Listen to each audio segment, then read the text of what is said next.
Hello and welcome back to our channel. Have you ever just stopped and watched a modern sewing machine work? It's completely mesmerizing. The needle is just this blur, the fabric slides along like magic, and this perfect strong seam just appears. It's the definition of seamless. But the story of how we got here? Oh, it's anything but. So let's pull on that thread, because the history of the sewing machine is a wild, tangled story of genius, greed, and total chaos. It sounds like a pretty simple question, doesn't it? I mean, we can name the inventor of the light bulb, right? The telephone? But the sewing machine? Well, the name you might be thinking of, if you can even think of one, is just one small stitch in a much, much bigger story. The answer isn't one person. It's a whole cast of characters fighting it out over 100 years. And I'm really not exaggerating here. The journey to this quiet little machine that sits in your craft room is paved with literal riots, destroyed factories, epic courtroom battles, and at least one brilliant mind who was just completely lost to history. This isn't just an invention story, it's a full-blown industrial thriller. Okay, so to really get why this invention was fought over so hard, you have to try and imagine a world without one. Before the Industrial Revolution, every single stitch on every shirt, every dress, every pair of pants was done by hand. Making one shirt wasn't just a project, it could take days and days of painstaking, eye-straining work. So the need for a machine wasn't just about making things easier, it was absolutely essential for a world that was just about to explode into mass production. So, who were the first people to even try and crack this massive problem? Let's meet some of the earliest contenders. Each one of them added a tiny piece to the puzzle, but as you're about to see, none of them quite managed to put it all together. Our story really kicks off way back in 1755 with a guy named Charles Weissenthal. He got a British patent, not for a whole machine, but for one very specific and, it turns out, very important part of it. See, Weissenthal's big idea was a needle with two sharp ends and an eye right in the middle. It was specifically designed to be passed through fabric by a machine. The only problem? He never actually got around to inventing the machine itself. He basically gave us the key, but completely forgot to build the car it was supposed to start. Okay, fast forward 35 years to 1790. This is where we get our next big clue. A British cabinet maker of all people named Thomas Saint patents what a lot of people consider the very first complete design for a sewing machine. And what's wild about Saint's design is how thought out it was. I mean, on paper, it was incredible. It had an awl to punch a hole, a needle to push the thread through, and even a little mechanism to move the fabric along. It had all the pieces. The only problem? When somebody finally tried to build one based on his patent drawings, almost 100 years later, it couldn't make a single stitch. It just didn't work. Another dead end. Now we jump to 1830, and this is where the story gets really dramatic. We meet a French tailor, Barthélemy Timonier, and he finally does what nobody else could. He builds a working sewing machine. And not just one, a whole factory full of them. Simonier's machine was mostly made of wood, and it used a hooked needle to create something called a chain stitch. It wasn't perfect, but it worked. In fact, it worked so well that he got a massive government contract to make uniforms for the French army. He was right on the edge of making it big. But then, a mob of angry local tailors, who were terrified his invention would put them all out of work, stormed his workshop. They smashed all 80 of his machines into splinters and almost killed him in the process. He barely escaped with his life, and he never recovered. The first man to build a working sewing machine died completely broke. Thimonier's machine was a huge step, for sure, but that chain stitch it made had a really big flaw. If you pulled on the thread, the whole seam could unravel.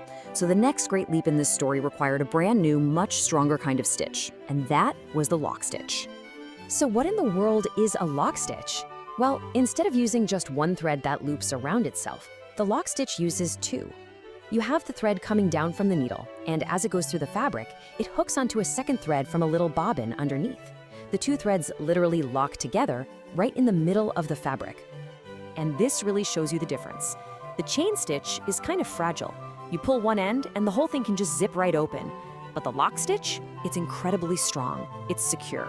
This one innovation became the absolute gold standard, the thing every successful sewing machine would need from now on. So who was the genius who came up with this game-changing stitch? It was an American inventor named Walter Hunt, way back in the 1830s. He built a machine that made a perfect lock stitch, years before all the famous names got involved. So why have most of us never even heard of the guy? Because he never patented it. The story goes that Hunt, who, by the way, also invented the safety pin, was so worried that his sewing machine would put thousands of tailors out of a job that he just dropped the whole project. He never filed the patent. His good intentions probably cost him his place in the history books. And this is where the name you might actually know finally shows up. In 1846, another American inventor, Elias Howe, comes up with his own version of a lock-stitch machine. And he does the one thing Walter Hunt didn't. This is the most important part. He patented it. His design was smart, sure, but more importantly, it was legally protected. And that patent was about to become the biggest weapon in the war that was coming. So, with a working, patented machine finally on the market, you'd think things would take off. And they did, but not in a good way. What followed was a decade of nasty lawsuits, corporate spying, and all-out chaos that became known as the Sewing Machine Wars. At the center of this whole fight were two men. On one side, you have Elias Howe, the inventor, clinging to that all-important lock-stitch patent. And on the other, you have Isaac Singer, a brilliant marketer and engineer. Now, Singer didn't invent the lock-stitch, but he made a much better machine with a foot pedal and an up-and-down needle. And he was a genius at selling it, using things like installment plans to get a sewing machine into every home. Well, Howe felt like his invention was being stolen, so he sued pretty much everybody, and Singer was his #1 target. After years of ugly court battles, the courts decided that Howe's patent was the real deal. So while Singer was selling hundreds of thousands of machines, Howe got incredibly rich by collecting a huge royalty on every single one of them. Singer won the market, but Howe won the war. Eventually, everyone realized that all these constant lawsuits were just bad for business.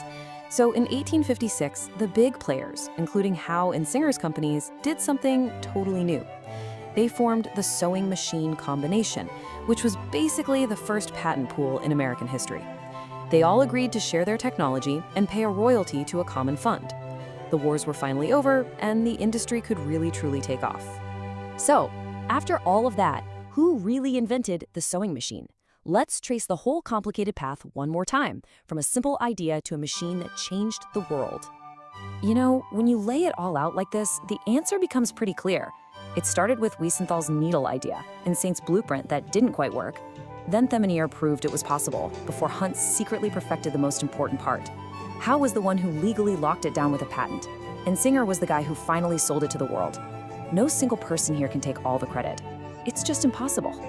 In the end, the sewing machine wasn't born in a single eureka moment. It was an evolution. It was stitched together, bit by bit, idea by idea, over nearly a century. And every single inventor, the successful ones, the tragic ones, and the forgotten ones, added their own crucial thread to the final design we have today. It really makes you think, doesn't it? How many other things that we use every single day have these incredible, dramatic, hidden stories buried just under the surface? Thanks so much for watching. If you found this interesting, do us a favor and hit that like button and subscribe so you don't miss our next explainer. We'll see you then.